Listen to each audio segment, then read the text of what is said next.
Hi friends, ഇന്ന് കുടംപുളിയൊക്കെ ഇട്ട് നല്ല നെമ്മീൻ കറി വയ്ക്കാം. ചൂടായ പാത്രത്തിലേക്ക് ഞാനൊരു 4 ടേബിൾ സ്പൂൺ വെളിച്ചെണ്ണ ഒഴിച്ചു കൊടുത്തിട്ടുണ്ട്. ചൂടായ എണ്ണയിലേക്ക് 1/2 ടീസ്പൂൺ കടുക് ഇട്ട് കൊടുക്കുന്നുണ്ട്. കടുകിട്ട് പൊട്ടുമ്പോൾ അതിലേക്ക് 2 വറ്റൽമുളക്, ചതച്ച് വെച്ചിട്ടുള്ള ഇഞ്ചി, വെളുത്തുള്ളി ഇവയെല്ലാം ഇട്ട് ഒന്ന് വഴറ്റിയെടുക്കുന്നുണ്ട്.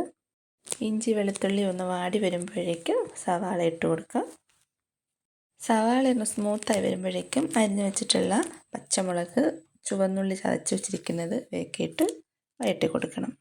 2 തണ്ട് കറിവേപ്പില കൂടി ചേർത്ത് കൊടുക്കുന്നുണ്ട്. 1/2 ടീസ്പൂൺ ഉപ്പ് കൂടി ചേർത്ത് കൊടുക്കുന്നുണ്ട്. ഉപ്പ് ചേർത്ത് കൊടുത്താൽ സവാളയും ഉള്ളിയൊക്കെ വേഗം വഴണ്ട് കിട്ടും. കരിഞ്ഞു പോകാതെ മീഡിയം ഫ്ലെയിമിലിട്ട് വഴറ്റിയെടുക്കുന്നതാവും നല്ലത്. ഉള്ളി കൂടി നന്നായിട്ട് വഴണ്ട് കഴിയുമ്പോഴേക്കും നമുക്ക് തക്കാളിപ്പഴം കൂടി ചേർത്ത് കൊടുക്കാം. അതിനുശേഷം കുതിർത്ത് വെച്ചിട്ടുള്ള കുടംപുളി കൂടി ചേർത്ത് കൊടുക്കുന്നുണ്ട്. പുളി നിങ്ങളുടെ ആവശ്യമനുസരിച്ച് ചേർക്കുക. കുടംപുളി ഇഷ്ടമില്ലാത്തവർക്ക് വാളൻപുളി പിഴിഞ്ഞ് ചേർക്കാവുന്നതാണ്. ഉള്ളി, തക്കാളിപ്പഴം, മുളക് എല്ലാം നല്ല സ്മൂത്തായിട്ടുണ്ട്. ഇനി നമുക്ക് പൊടികൾ കൂടി ചേർത്ത് കൊടുക്കാം. 1/2 ടീസ്പൂൺ മഞ്ഞൾപ്പൊടി, 2/2 ടീസ്പൂൺ മല്ലിപ്പൊടി, 2 ടീസ്പൂൺ മുളക് പൊടി. മുളക് പൊടി നിങ്ങൾക്ക് എരിവിനനുസരിച്ച് ചേർക്കാവുന്നതാണ്. 1/4 ടീസ്പൂൺ ഉലുവാപ്പൊടി, 1/4 ടീസ്പൂൺ ജീരകപ്പൊടി, 1/2 ടീസ്പൂൺ കുരുമുളക് പൊടി. ഇത്രയും കൂടി ചേർത്ത് പൊടികളുടെ പച്ചച്ചുവ മാറുന്നതിന് വേണ്ടി ഒരു 10 സെക്കൻഡ് ഇളക്കി കൊടുക്കുക.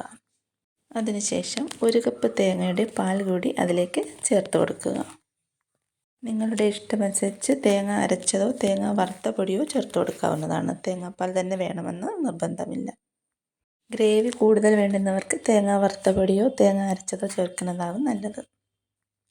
തേങ്ങാപ്പാലൊഴിച്ച് നന്നായിട്ട് ഇളക്കി മിക്സ് ചെയ്യുക. അതിനുശേഷം ഞാനൊരു 1.5 കപ്പ് വെള്ളം ഒഴിച്ചു കൊടുക്കുന്നുണ്ട്. ഞാൻ തിളച്ച വെള്ളമാണ് ഒഴിച്ചു കൊടുക്കുന്നത്. അതിനുശേഷം ഗ്രേവി നന്നായിട്ട് തിളപ്പിച്ചെടുക്കുക. 1/2 ടീസ്പൂൺ ഉപ്പ് കൂടി ചേർത്ത് കൊടുക്കുന്നുണ്ട്. അതിനുശേഷം നന്നായിട്ട് അടച്ചു വെച്ച് തിളപ്പിച്ചെടുക്കുക. ഗ്രേവി തിളപ്പിച്ചെടുക്കുക. ഗ്രേവി തിളച്ചതിന് ശേഷം മാത്രമേ മീൻ ഇട്ട് കൊടുക്കാവൂ. ഗ്രേവി നന്നായിട്ട് തിളച്ചിട്ടുണ്ട്. നമുക്കതിലേക്ക് മീൻ ഇട്ട് കൊടുക്കാം. ഏത് മീനായാലും ഗ്രേവി തിളച്ചതിന് ശേഷം മാത്രം മീൻ ഇട്ട് കൊടുക്കുക. മീൻ പൊടിഞ്ഞു പോകാതെ എടുക്കാൻ പറ്റും. വെള്ളം ഇത്രയേ ആവശ്യമുള്ളൂ. നമ്മളതിൻ്റെ മുകളിലേക്ക് കുറച്ച് ഗ്രേവി ഒന്ന് തളിച്ച് കൊടുത്തിട്ട് അടച്ചു വെച്ച് വേവിച്ചാൽ മതി. അതിൽ നിന്നും വെള്ളം ഇറങ്ങി വെന്തുകൊള്ളും. മീനിൽ നിന്നുള്ള വെള്ളം കൂടി ഇറങ്ങുമ്പോൾ അടച്ചു വെച്ച് ആവി കൊണ്ട് വെന്തോളും.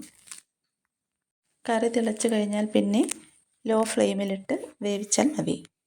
ചെറിയ തീയിൽ കിടന്ന് മീൻകറി വറ്റി എണ്ണയൊക്കെ തെളിഞ്ഞ് നല്ല സൂപ്പർ മീൻകറി റെഡി ആയിട്ടുണ്ട്.